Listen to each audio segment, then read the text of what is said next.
वफाकी वज़ीर ख़जाना मोहम्मद औरंगज़ेब का कहना था कि पेट्रोलियम लेवी को एक दम के बजाय आहिस्ता आहिस्ता बढ़ाएंगे। प्रेस कॉन्फ्रेंस में उनका कहना था कि पेट्रोल पर लेवी से इजाफी आमदनी से खसारा पूरा करने में मदद मिलेगी।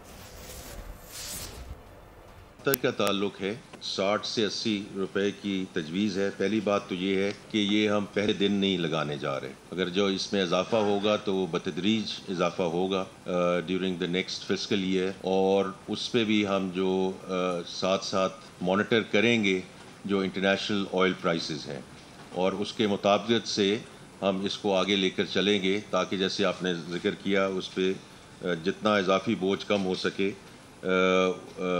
वो हम उस तरीके से इसको मॉनिटर करेंगे। पहले तो ये है कि इसको फेज इन करेंगे और दूसरा इसको लिंक इन करेंगे with international oil prices. Subscribe करें और बेल दबाएं ताकि कोई खबर रह न जाए।